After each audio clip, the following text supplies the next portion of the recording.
ways in the needs of people oppressed in that specific issue.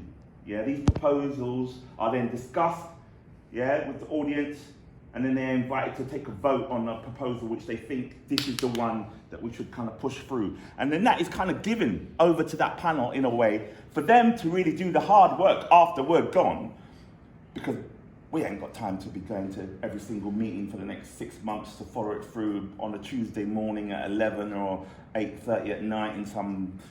We ain't got space and time for any of that real deep work. But those people... Thank you. Those people, that's their job. So we kind of want to lodge that stuff with them to kind of go, look, this is what the community are really interested in. So that's kind of the context behind our show. We want to stir up some trouble. Tony, have you got the statistics on logistics of? No, I don't. So whatever people can bring, whatever you can all bring to this process, the better. Because it will help reinforce the way that we are going to present our information, the way we are going to present what we believe is our realities that we are experiencing. So whatever that means, if you find if there's a community group that you work with and they're dealing with issues and they've got some experience, invite them along. They could have their voice and say what it is that they're experiencing in relation to what we are kind of presenting. Anybody, academics, a community group, whoever, you know, people in authority that you feel would be able to shift and make some kind of contribution to this, bring them, come. Let them know what you're doing. You know, it's not just one of all of us here in this room going to go, right, we're going to make these changes. We can't. We need these other external partners. Something else, Tony, as well, is that if it could be brought into the act to say, look, we have an agenda before that actual official meeting, and then they have an official agenda before the meeting, and they come together and say, look, these are our agendas, and they outline it through the interaction. Sometimes they provoke you. I say, look, right, you need to update stuff by 20%, and then, you know, you're going to get bloated, but still, you know, you're going to get through it, and do you comply? And then, you know, but the agenda of discussion with families, stuff like that, or friends, and then a meeting, and then the agenda from their groups as well, like a doctor and a student doctor, and then an outreach worker, and then basically an administration person, and then their agenda, and then they bring it to the meeting. It'd be nice to explore the taboos of that, you know, let's unearth the truths of it. And it's like, well, I'm compliant with that already, so let's get on with other things now. It might help. Well, at the end of the day, whatever you create, the things that are important to you, these are the issues that we want to present on the night. I can't come and go, right, I'm not going to come here and say, you need to, you know, work on, you know, the traffic on the high road. That's an important issue that I want you lot to make scenes about. No, it's not that. You're a black man. You've got your own experiences that you've experienced some tribulation, being oppressed by, being caught up with, being affected by. These things that you want to share, this is the material that we want to make so that we can have a voice, a collective voice on the day to say, this is what we believe that should be looked into. And if we can get the audience to kind of go, oh my God, this is really important stuff here that these men have made. Yeah, let's have this debate here and now. And I do come up with this proposal that this is what we think should be changed. So that's the whole kind of context. Let's go back to your question, example. In 1979, the World Health Organization... So if you speak up, I can't hear you. 1979, I believe, the World Health Organization stated that homosexuality was no longer a mental illness. They dropped the law on that. That's because of the drive. That's how recent it was. And that's because things like this, what you do, brings the message across. And I think that's what Tony's trying to say. That's an example of a particular time.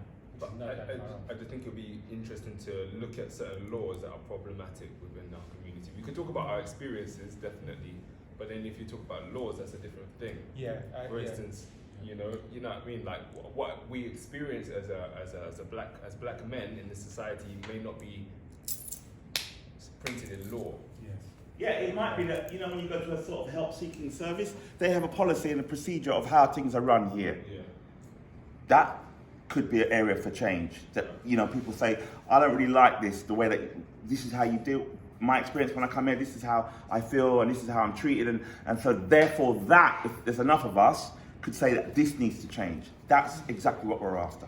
So I go to that to say, I think I agree with you in the sense we're talking about this is not law. How you over-prescribing to me is not against the law in a state. It's a personal, individual pharmacist or doctor's conception of what he thinks he needs to give us. Yeah. And And I think his own biases. exactly. So that's what we're dealing with here, Sure. in a sense. I was going to say solidarity, men. I can get that.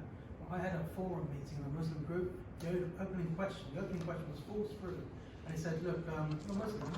Are you gay?" I was thinking, "Wow, that's a question. How does that work out? It's a misunderstanding, totally from the beginning." And then the Muslim forum was shut down. No one was involved. Wow, so it's gone. And then it's like, well, okay. I found this better, isn't I? So 33 public sector services that I'm using, and now 34 with Tony Senior's Black Men's Group. I'm glad to be here, just to access the support systems that are here. And this is like within a ring fence, being candid, and it's nice. So solidarity, look, we're all many, I can get that and support them. Charles. Yeah, I was going to say, sometimes it's not really about the law, it's about awareness of rights. So, rights empower us, so if you're not aware of your rights, you will continually be discriminated against, or you will continue to experience inequalities. But so a lot of the things has to be, we have to be more aware of our rights. For example, before I go and see my GP, I should understand the options.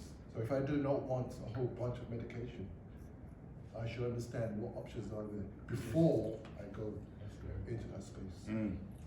Or are Yeah. you willing to face the consequences? And if we know our rights, but those rights are abused, this is what we can kind of like argue back and want to push back against. Yes.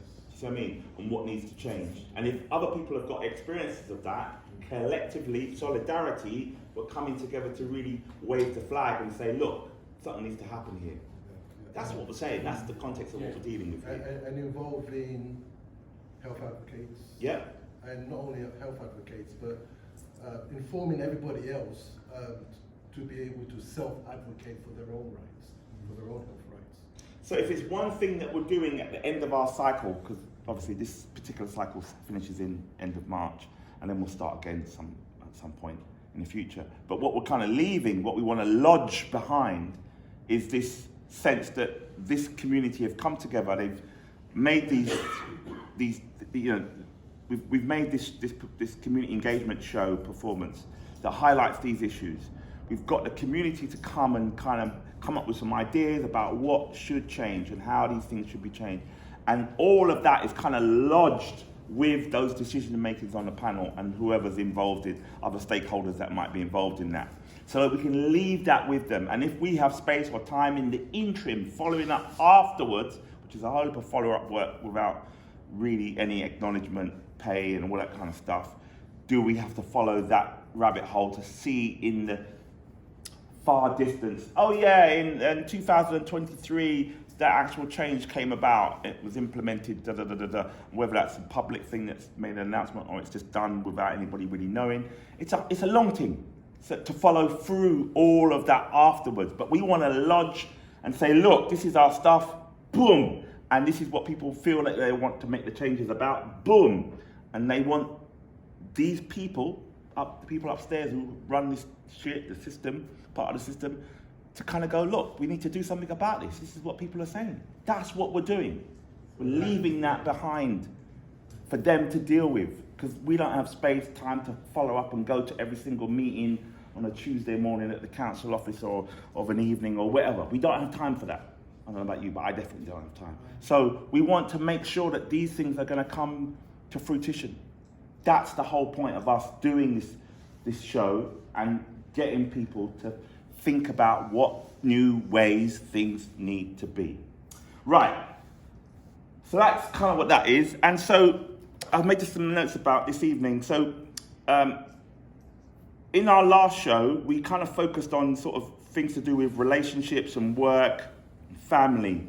which felt quite micro, so on a, you know, on the everyday inside domestic kind of situation.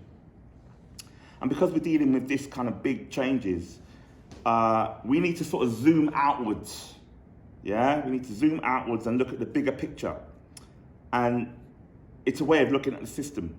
And so we all might have some ideas about what the system is. You know, the system could be legal, the system could be political, it could be regarding regulations and procedures. The system is very complex, but that's what the system is when people usually say it's to do with legal or political stuff. So we need to be looking at the system or its functioning, yeah? What it's restricting, the liberties and the rights or the needs of us. That's what we need to look at.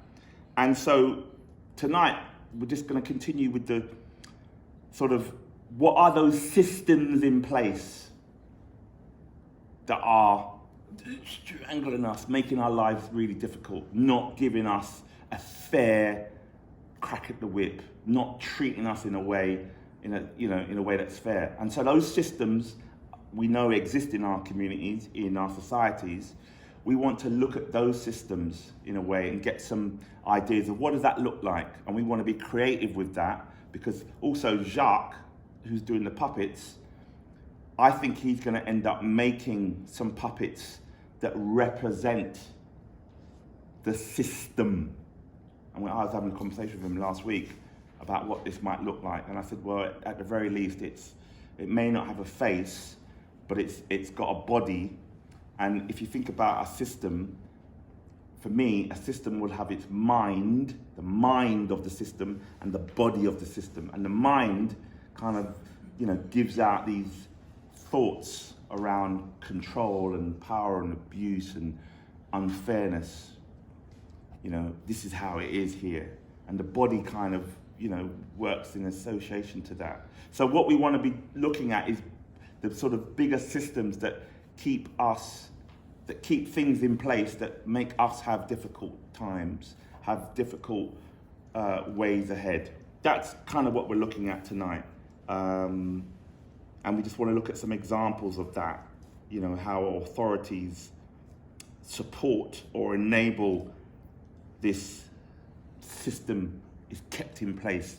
Because they do things to keep it in place, to keep it kind of, functioning so they can benefit and we suffer to some degree. That's what our job is to come up with some of that. Any questions? Because I feel like I want to stop talking now. Does it make sense? Yeah. I'm having a problem with my arm, just letting everyone put the faces. Feel like I'm dislocated. Cool. All right. So let's stop there.